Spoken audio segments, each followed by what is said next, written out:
Okay, well, let's start with the obvious place to begin. It's been a very good quarter for the world's leading robotaxi company. Fully autonomous miles reached 3 million. Rides also reached 3 million, as far as I can see. And there's driverless testing going on that's been expanded to the Bay Area with no safety drivers. The big news, however, for Alphabet was elsewhere. We'll get to the important bit to first things first. This, of course, is a growth company, and therefore we must begin with the balance sheet. Very good. Current assets are higher than total liabilities. And now, in other news, revenues are up 14%, at least based on the numbers that you sent me, so they're probably up by a different number to $96.4 billion. Earnings per share were up 22% to $2.31. I actually checked that one by accident while I was looking for something else, which is pretty good. So generally speaking, good growth from Google and Alphabet sort of more generally. The real highlight, though, was the cloud, the kind of AI part of the business here. Sales there were up 32%. Revenues, operating profits, I think more than double, but I didn't write that number down. Revenues hit 13.6 billion. As I understand it, they are busy renting or selling cloud computing at lower prices than Microsoft and Amazon, and I would expect them to be growing faster as a result, which is good and encouraging stuff. We will see shortly when Microsoft and Amazon report their various cloud division earnings, probably in the next week or two. But I would expect them to both be behind 32% from Google Cloud, which is very strong and turning into a meaningful operation. Other bets revenue, you know what that is, was up 28%. And importantly, Google search revenues were 14% higher, which is, I think, pretty much in line with the overall here, but it's a strong sign. And search has been the focus of a lot of attention kind of recently, so good to see what's going on there. In the kind of comments, the company said that Gemini was now up above 450 million monthly users. Daily requests were up 50%, 50, that is, sorry, quarter over quarter. Search in general, overall queries are both, and commercial queries, sorry, are up year over year, so they're still growing. Driven largely apparently by AI summaries. I've seen these in Google search. I think they're very good, and I will say a lot more about them in a little bit. But more searches as kind of they find themselves meeting the needs of customers better, so they're saying anyway, and increases in their search vehicles that I don't really use, which are Circle to Search and Google Lens. I keep clicking on the Lens thing by accident, but I haven't actually got around to using it. I am impressed by both. I've seen both being used, just haven't quite got into the habit yet of using it myself. CapEx wise, which seems to be the thing that Wall Street has been very fond of recently, and not just because it props up Nvidia. They are spending 85 billion this year, I think, and that will be up again in 2026. They were saying that's an increase from what they were expecting to stick out the door before. That makes this an interesting proposition, and I'll tell you why this suddenly makes me more interested in the stock. Recently, I've been seeing a lot on X people saying this stock is very cheap. I think they're right. This stock is kind of reasonably cheap here, but they like looking at free cash flow metrics. I think people make a mess of these free cash flow metrics, and I think it's about to look, but not necessarily be, a lot more expensive on a free cash flow basis. So 12 trailing months operating cash flows are 133 billion, which is quite a lot. If you take off 85 for capex, which is what we're looking at, that leaves you free cash flows of 48 and a bit.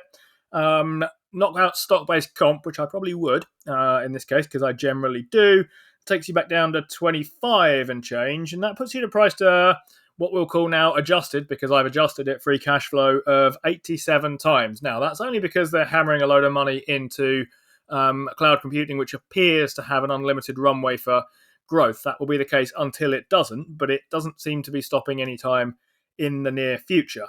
So this is all pretty encouraging stuff, and I think it's going to look a lot more expensive on a free cash flow basis, and therefore be a lot less annoying to me when people try and point out that it's cheaper than I think it is. Market share in search, they didn't say much about, as far as I can tell. And I was talking to someone else who writes for Full UK on this, and he was saying they probably want to keep quiet on that while they're in a monopolistic practices lawsuit going on, which might be a reasonable point. Earlier this year, there were some reports of them losing market share in search. Whether or not that's true, the revenues keep driving higher. Steve, there were some other highlights elsewhere, but I guess the big question that everyone should have over Google at the moment, based on what I just said about its free cash flows, is why is this company paying a dividend again? Yeah, why indeed. That is, it is bizarre. I think it was, it smacks of a little bit of desperation, which they got to at one point when the share price was falling a little bit. I think this was a kind of plug the gap style announcement that I wouldn't be surprised to hear they were probably looking to walk back, but won't walk back, obviously, because of the ramifications of doing so. Um, I saw some pretty interesting stats at the weekend, Steve. I don't know if I send it to you or not. Did I send you the Nielsen TV study? No, but we've talked about this in previous goings on, and I know bits about this from elsewhere. But carry on. Okay, well, this is just for people at home. This is just a study of basically who has the biggest market share in TV. So this is just eyeballs on TV, and this includes things like streaming, and then normal TV and terrestrial TV, satellite TV, all that kind of thing. Where do you think YouTube comes, Steve, in that list? Obviously, you've got your Netflixes and your Disney and all. Disney is terrestrial and streaming. You've now got Amazon as a challenger. Where would you put YouTube in that list? I think Nielsen is US focused, isn't it? So it's US screen time. That's right. Yep. And I think it's ahead of Disney. I'm reasonably sure of this, and I can't remember whether it's first or second, adjacent to Netflix. It is first, and actually Disney is second when you add them all in Oh, because of terrestrial and streaming. It makes it bigger than Netflix. Netflix is in third, and then it's more like I think it's your NBCs and things like that after that. But yes, YouTube is quite clearly in front, and the reason I think this is because the sort of tablet generation of children that have grown up have actually moved on to TVs now, and because of that. And because the YouTube creators are quite agile, they have been creating higher quality. And obviously, because camera equipment, recording equipment, sound equipment has gone down. If it hadn't, Steve and I wouldn't be able to do this. But because of all of that, the TV, the tablet generation, sorry, have now switched to TV, which is very, very interesting because at a point you were thinking, well, where is all this TV marketing going to go when it moves away from, from cable TV and satellite TV? Where is it going to go? Because you could see there's a Netflix ad tier, there's a Disney ad tier, but there's not hundreds and hundreds of millions of eyeballs on those yet, and people aren't used to that. And the truth is that Google has quite well, for next to no money whatsoever, just going to sit there and hoover it up as the people switch over. And I thought that was a really, really interesting little tidbit that came out of that Nielsen review. Outside of that, Steve, I thought this was a really, really good report. I remember back in the day when we used to watch the YouTube channels with those three guys and who didn't know what they were talking about on the whiteboard. And they used to talk about how companies can't grow at 10% forever, companies can't grow at 12% forever, blah, blah, blah, blah. And ever since then, and it must have been 6 or 7 years ago, see, maybe 5, 6 years ago, Google has grown at between 14 and 20%. So I am sort of perpetually impressed by this business, and also quite worried about how it's going to get split up. I think we've got a lot of news to come this year, and it's nice to have a little positive groundswell underneath Google because it is a fantastic company. But I think it's more troubling times ahead where we're going to have a think about what happens to this company. But if I ask myself which parts of this company don't I want to own, Steve, I think that's a very short list. It might not even have any parts of it on it. So, like with Amazon, if they were splitting up, you would think to yourself, well, look, the marketing arm is great. The cloud computing arm is great. But the shop, if that was on its own, would I be massively chasing that? Maybe not. With Alphabet, I would struggle to tell you where my maybe not is, Steve. I don't know how you feel about that. on its own, I would let you keep Waymo. I don't have a strong enough sense about what's going on in this area. They're ahead at the moment in the robotaxi race, very clearly, and the stuff I said at the start was true and impressive. I'm not sure how much they benefit from being Google's other bets arm, mind you, rather than on their own in this. And I find Tesla a perpetual enigma here. So I'd probably let you keep that. I wouldn't pursue Waymo actively here, but yeah, the rest of it I'd be very happy to keep, to be honest. Fair enough. What else did you hear in the call, Steve?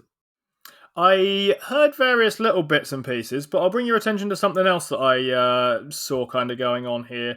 The last time I wrote about Nvidia from a share price perspective and valuation perspective was when it hit 4 trillion. And at that time, one of the things we say a lot about Nvidia, to the point that you made before, is it's growing revenues very quickly. It's growing revenues at 50, 60, north of that percent year over year, and in some cases, even quarter over quarter.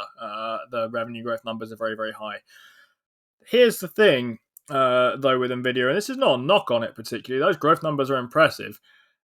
Its revenue base isn't actually, in the grand scheme of things, that big. It's about half Google's, basically. Sorry, half Alphabet's, all in Alphabet here. And it's twice the price. So the question you have to kind of keep in mind here is, would you rather have twice the revenues at half the price from Alphabet, and you will have to deal with the at least ongoing monopolistic practices, lawsuit, breakup threat, whatever you perceive that to be. And there are people who seem to think that's quite a large issue, and people who seem to think that's not an issue at all. And I think this is one of these cases where I get myself in danger of thinking unintelligent people think this, therefore it must be false. And that's not a good line of thinking. Stop clocks can be right twice a day and so on. And there are unintelligent people on both sides of this argument, and they can't all be wrong. Someone got to be right, even if it's by accident. But I, get myself round to confusing myself on that issue. So when I think about the kind of breakup threat there, I think that's got to be the reason the share price is where it is. And if you think that kind of threat is being overestimated, which I'm not sure whether I do or not, this is incredible value compared to Nvidia. Without the growth prospects, sure, but Nvidia is still half Google's sales, and Google's growing at Google Alphabet here, growing at 14% and continuing to stick seeds in the ground here, which, if this works out in the cloud computing division, will be great investments, and they will keep driving things higher, because that's kind of what they do, basically.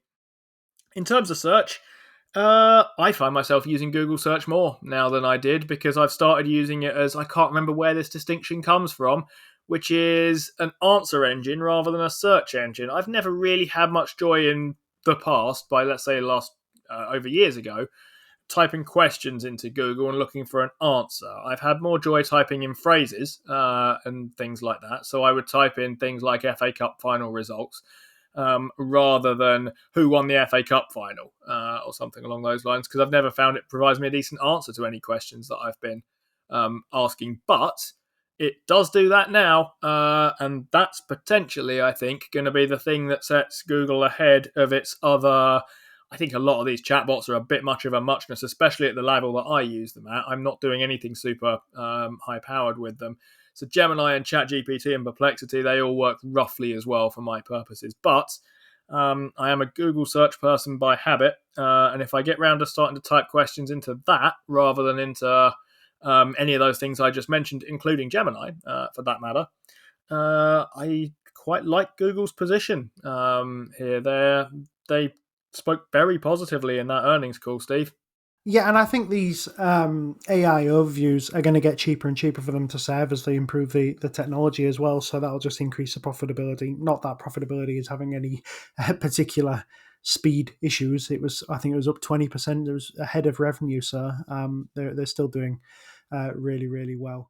I was majorly impressed with this set of earnings. I did have a little bit of a fear going into them, thinking these could be pretty spotty earnings. It's been a strange time recently, but no, they did really, really well. One of the things I was quite shocked about, Steve, though, is that off the back of this, a couple of analysts actually downgraded their ratings. And it was a bit of a headline-grabbing thing, because they downgraded from strong buys down to buys. But of the 69 analysts that cover Google, 13 are now on strong buy, 44 on buy, and 12 on hold. There's no underperforms and no sells, because that would be mental. But I think I'm probably in that category, Steve. I think I'm more in the buy and hold kind of end than the strong buy. And I think that's probably because of what we know is coming in the future. But I think if that ends up being positive, then and Google doesn't get broken up in a way that we find is not great. I think they've got a pretty clear run to shuffle up to whatever 3.5 trillion, Steve. I think the market will be a bit like a coiled spring on the back of that, and it'll be interesting to see where it goes. I can't see any reason to have a sell rating on this stock. I can see that if you are worried enough about the outcome of an ongoing legal proceeding, fair enough, you might have a hold on it because you don't really know and you don't want to say buy in that situation. It's not priced for success in that, from what I can see of it. It's priced for something to go wrong relative to where everything else is in the market right now. So I can see my way into two lines of thinking. Either you don't know what's going on in or don't want to guess the outcome. Okay, fair enough. And then you think, well, hold, maybe buy. Maybe buy on valuation because the odds are kind of with you. The price gives you a margin of safety here, or hold because you just don't know. And I wouldn't argue really with either of those approaches. Or you have a view that's even stronger than that, and you kind of go with, buy because things are moving in the right direction. And unless something comes along and derails this, it's going to be pretty good from this point forward. And the growth runway appears to just keep extending into the future here. But we will see what comes along with that. We should be an interesting few months, as you were saying. You've been watching a segment from the Playing FTSE show, brought to you in association with our favourite broker, Trading 212. For the full version of the show, check us out on Spotify, Apple, or wherever you get your podcasts. And if you open a new account with Trading 212 using the link in the description, there's a free fractional share in it for you. Just make sure that you use the code FTSE when you sign up. Terms and conditions apply, and do remember that when investing, your capital is at risk.